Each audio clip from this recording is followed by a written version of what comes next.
क्या लगता है आखिर इस कांच के पार रखे बलून को इस मंक ने कैसे सुई से फोड़ा? यही नहीं, पानी पर भागने की इस निंजा टेक्निक और इस हैंड स्टैंड या फिर मैं कहूं कि इस फिंगर स्टैंड का कोई जवाब है आपके पास? वेल, मेरे पास है और ये जवाब है कुंग फू, जिसका इन्वेंशन बोधि धर्मा ने यानी भारत के एक मंक ने किया था और जिसकी सालों सालों तक होने वाली प्रैक्टिस से ये कुंग फू मंक एक सुई से कांच में होल कर देने से लेकर अपने बॉडी और माइंड को इस तरह से ट्रेन कर पाते हैं कि पानी पर चलना और उंगली पर अपनी बॉडी को उठाना इनके लिए इतना आसान हो जाता है जैसे कोई बच्चों का खेल हो। पर क्या होगा जब कुंग फू का सामना पत्थरों को थर्माकोल की तरह अपने हाथ पैर यहाँ तक कि सर से फोड़ देने वाले कराटे वालों से होगा? तो वेल, अपने भेजे में चल रही हलचल को दो थोड़ा विराम, क्योंकि यही आज हमारे इस वीडियो में होगा कुंग फू वर्सेस कराटे का महासंग्राम और आपको मिलेगा आपके हर क्वेश्चन का आंसर, क्योंकि यहाँ सिर्फ जीत की बाजी नहीं, इनकी टेक्निक से लेकर ट्रेनिंग सब पर होगी चर्चा हमारे आज के इस वीडियो में, जिसका टाइटल है कुंग फू वर्सेस कराटे। तो इनकी लड़ाई और विनर की अनाउंसमेंट करने से पहले कुछ बातें कुंग फू और कराटे के बारे में जान लेते हैं। अब सबसे पहले हम जिसकी बात करने वाले हैं वो है कुंग फू। तो 495 एडी में चाइना के हेनान प्रोविंस के सोंग माउंटेन्स में शाओलिन टेम्पल बनाया गया था, जिसमें 527 एडी में जब इंडिया के बोधि धर्मा बौद्ध धर्म का प्रचार करने पहुंचे थे तो उन्होंने शाओलिन के मंक्स की कमजोर हालत देखी। ऐसे में बोधि धर्मा ने उनकी इस शारीरिक तकलीफ को खत्म करने के लिए ऐसे फिजिकल मूवमेंट और ब्रीदिंग एक्सरसाइजेस को बनाया जिससे मंक्स के शरीर के साथ साथ दिमाग दोनों मजबूत हो सके और वो आध्यात्मिकता के राह पर दुगने जोश से बढ़े। आज इन्हीं एक्सरसाइजेस को हम कुंग फू के नाम से जानते हैं। चाइना से इस एक्सरसाइज को मिले कुंग फू नाम का मतलब किसी भी चीज को पढ़ना, उसे सीखना या उसकी प्रैक्टिस करना होता है, जिसे पूरा करने में बहुत सारे शांति, शक्ति और समय की जरूरत होती है। लेकिन कुंग फू किसी एक अकेली कला का नाम नहीं है। कुंग फू के अंदर तकरीबन 400 जितने अलग अलग कुंग फू कलाएं आती है, जिनमें से शाओलिन कुंग फू, टाई ची और विंग चुन ये नाम बहुत ज्यादा फेमस है। अब फ्रेंड्स, अगर दूसरी तरफ हम कराटे की बात करें तो कराटे एक specific form of martial art है, जिसे आप मॉडर्न भी कह सकते हो, क्योंकि कराटे पिछले 200 सालों से ही प्रैक्टिस किया जा रहा है और ये जापान के ओकिनावा से शुरू हुआ था। पर जापान इससे पहले अपने सामुराई वॉरियर्स के लिए जाना जाता था और सामुराई वॉरियर्स जितने अपने स्ट्रेंथ के लिए जाने जाते हैं उतने ही फेमस इन सामुराई वॉरियर्स का हैवी मेटल ड्रेस था, जिसके हेलमेट को कुछ इस तरह बनाया गया था, ना सिर्फ कि वो सामुराई को हमले से बचा सके पर उसे देखकर सामने वाला डर के अपने कपड़े गीले कर दे। पर इन हेलमेट्स को संभालना बहुत ही मुश्किल होता था और इसीलिए सामुराई वॉरियर्स ने चॉन मागे हेयर स्टाइल टैक्टिक्स को अपनाया था, जो इनके हेलमेट को जगह पर संभाल के इनकी जान बचाती थी। लेकिन इसे जापानियों ने डेवलप किया है, इसे इन्वेंट नहीं किया। नहीं समझे? वेल, मेरा मतलब यह है कि चाइना और जापान के बीच ट्रेड के चलते जब चाइना के लोग काम और कमाई की तलाश में ओकिनावा में बसे थे, तब इन लोगों ने जापानीज लोगों को अपना कुंग फू सिखाया था। लेकिन अपने घमंड और लालच के चलते उन्होंने जापानीज को कुछ साधारण से कुंग फू मूव्स ही सिखाए थे, पर जापानीज के लिए ये भी काफी था। तभी तो उन्होंने चाइनीज मूव्स को कराटे नाम ही नहीं दिया, पर इसे प्रैक्टिस करते करते इतना डेवलप कर दिया कि आज दुनिया में कराटे कुंग फू से ज्यादा जाने जाने वाला मार्शल आर्ट बन चुका है और तो और इसे ओलंपिक्स तक में खेला जाता है। और अगर हम बात करें कराटे के नाम की तो इसका मतलब एम्प्टी हैंड होता है। तो अब जब हम लोग कुंग फू और कराटे की हिस्ट्री से वाकिफ हो चुके हैं तो चलिए बढ़ते हैं कुंग फू और कराटे के फिजिकल इफेक्ट पर, जिसमें समझाने के लिए हम सबसे पहले देखेंगे इन दोनों ही आर्ट फॉर्म्स की टेक्निक्स को और इसी के साथ ही हम हर एक पॉइंट पर कुंग फू और कराटे को पॉइंट्स देते हुए आगे बढ़ेंगे ताकि इन पॉइंट्स के कैलकुलेशन से हमें हमारा विनर मिल सके। तो अगर हम कुंग फू की बात करते हैं तो इसमें होते हैं सर्कुलर मूवमेंट्स जो बहुत ही ग्रेसफुल होते हैं, जिसमें कई तरह के एनिमल अटैक्स को भी मिमिक किया जाता है, जैसे कि स्नेक कुंग फू, टाइगर कुंग फू एटसेट्रा एटसेट्रा। लेकिन कुंग फू एक डिफेंसिव आर्ट है और इसीलिए कुंग फू को कई बार सॉफ्ट स्टाइल मार्शल आर्ट्स भी कहा जाता है और कुंग फू में बॉडी के साथ साथ वेपन्स को भी यूज किया जाता है, जैसे कि स्पीयर या स्वॉर्ड एटसेट्रा। वहीं अगर मैं आपको कराटे के बारे में बताऊं तो इसमें लीनियर मूवमेंट्स होते हैं और कराटे करने वाले इंसान सिर्फ अपने ओपोनेंट पर अटैक करने पर ही फोकस करते हैं, जिसकी वजह से कराटे को ऑफेंसिव आर्ट कहते हैं। इसके साथ ही कराटे में भी कुंग फू की तरह कई अलग अलग तरह के वेपन्स का इस्तेमाल किया जाता है, जैसे कि ननचाकू और बो। तो इससे ये कहना गलत नहीं होगा कि टेक्निक के मामले में हम दोनों को एक एक पॉइंट दे सकते हैं, क्योंकि यहाँ पर कोई भी क्लियर विनर नहीं है। पर अगली बाजी कौन मारेगा ये जानने के लिए बढ़ते हैं नेक्स्ट पॉइंट पर। अब हमारा अगला पॉइंट है ट्रेनिंग का, क्योंकि बिना सही प्रैक्टिस के ना तो आप कुंग फू कर पाओगे ना ही कराटे।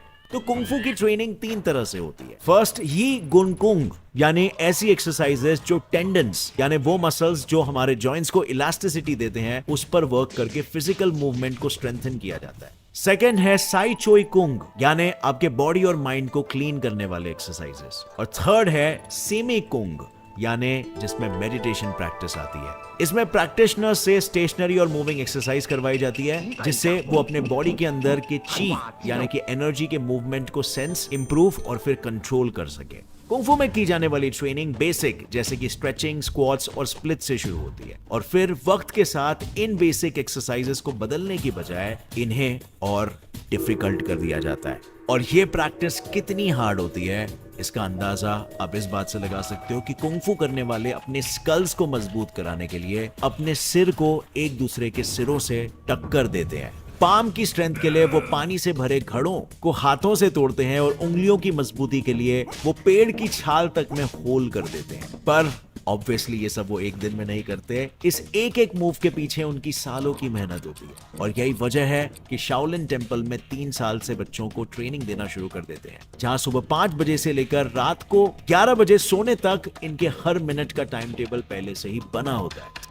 सिमिलरली कराटे में भी 3 तरह की ट्रेनिंग होती है, जिसमें फर्स्ट है कीहों, जो बेसिक और फंडामेंटल्स होते हैं, यानी जिसमें करेक्ट बॉडी फॉर्म से ब्रीदिंग और बेसिक स्टैंसेस जिसकी पंचेस और ब्लॉक्स की प्रैक्टिस करवाई जाती है। सेकंड होता है कटा, जो फॉर्म्स की ट्रेनिंग है, इसमें कराटे मूवमेंट को परफेक्टली एग्जीक्यूट करने के वेज को मेमोराइज किया जाता है। और थर्ड है कुमिटे, जो स्पेयरिंग ट्रेनिंग होती है। इसके अंदर प्रैक्टिशनर किसी ओपोनेंट के अगेंस्ट प्रैक्टिस करता है, जिसमें कई तरह तरह की प्रैक्टिसेस शामिल होती है। और कराटे में सबसे पहले कंट्रोल और एक्यूरेसी पर ध्यान दिया जाता है, फिर स्पीड और लास्टली पावर पर। क्योंकि ये एक ऑफेंसिव आर्ट है, इससे इंजरीज के चांसेस होते हैं। साथ ही आपको कुंग-फू की तरह कराटे के लिए भी रूटीन चाहिए होता है, और हालांकि इसे आप अपने हिसाब से रख सकते हो। और जहां कुंग-फू के आर्ट को सिखाने के लिए कई दशक लग जाते हैं और फिर भी लोग इसमें एक्सपर्ट नहीं बन पाते, वहीं पर कराटे के व्हाइट बेल्ट से ब्लैक बेल्ट तक पहुंचने में हर स्टेज को पार करते हुए आप इसमें कड़ी मेहनत करके कुछ सालों में एक्सपर्ट बन सकते हो। और इसीलिए ट्रेनिंग के बेसिस पर अगर जज करें तो इसका स्कोर जाएगा कराटे को,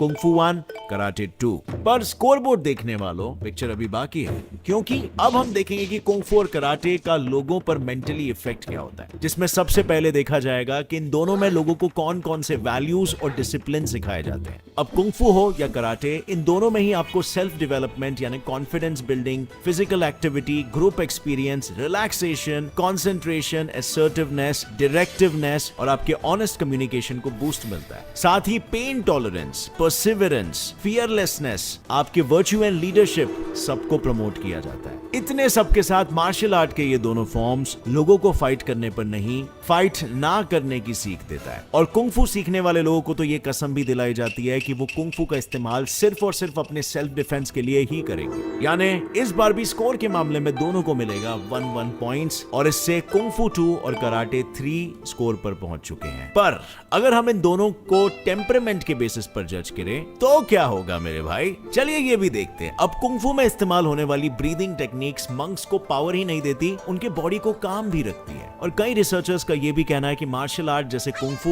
लोगों को उनके गुस्से से लड़ने में मदद करता है। और सिर्फ गुस्सा ही नहीं, martial art depression, anxiety, stress सबसे लड़ता है। आज 43% इंडियंस किसी न किसी प्रकार के डिप्रेशन से जूझ रहे हैं, और कोविड के चलते 74% लोग स्ट्रेस और 88% एंजाइटी से भी लड़ रहे हैं। तो अगर ये एक्सरसाइजेस हमारी लाइफ की पार्ट बनती है तो कई हद तक ये मेंटल प्रॉब्लम्स दूर होंगी। इसके अलावा कराटे एक aggressive form of martial art होने से लोग ये मानते हैं कि एग्रेसिवनेस को प्रमोट करता है, लेकिन स्टडीज तो कुछ और ही कहती है। पर हमें यहाँ पर इस बात को ध्यान में रखना होगा कि ये सारी स्टडी सिर्फ कराटे पर ही नहीं बल्कि सारे मार्शल आर्ट पर की गई है। यानी कराटे का लोगों पर पॉजिटिव इंपैक्ट पड़ता है या नेगेटिव, ये एक्यूरेटली कह पाना मुश्किल होगा। और इसीलिए इस बार स्कोर कुंग-फू को दिया जाएगा, क्योंकि इसके पॉजिटिव इफेक्ट हमारे सामने है। तो स्कोर बोर्ड पर ऐड हो जाएंगे कुछ और नंबर्स, और ये रहा हमारा final result, kung fu 3, karate 3।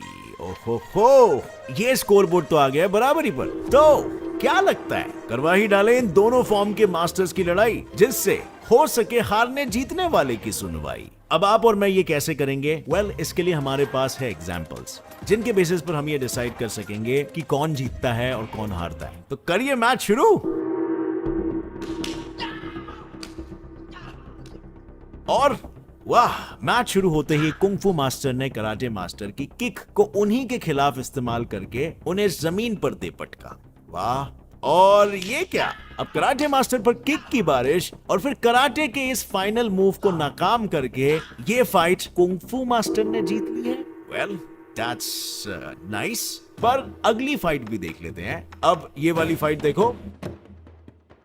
Fight में कराटे के मूव्स को पहचान कर उनसे बचने से लेकर कराटे मास्टर के मूव्स को उन्हीं के खिलाफ इस्तेमाल करना कुंग-फू मास्टर्स को बखूबी आता है, जिसका एक बड़ा रीजन यही है कि कराटे की तरह एग्रेशन में नहीं, काम यानी कि शांत दिमाग से अपने ओपोनेंट के मूव्स को देखकर, समझकर उनके हमले से पहले ही उनके अगले मूव को प्रेडिक्ट कर लेते हैं। यही नहीं, ये किक कुंग-फू मास्टर ने थोड़ी और तेज मारी होती ना तो कराटे मास्टर का जबड़ा अलग जाकर गिरता और ये लगा धोबी पछाड़ और कुंग-फू मास्टर ने वापस से जीत लिया। यानी भाई लोग, बात पानी की तरह साफ है। अगर कुंग-फू और कराटे की लड़ाई है तो कुंग-फू के जीतने के चांसेस कराटे से ज्यादा है और इसीलिए फाइनल पॉइंट का स्कोर जाता है कुंग-फू को।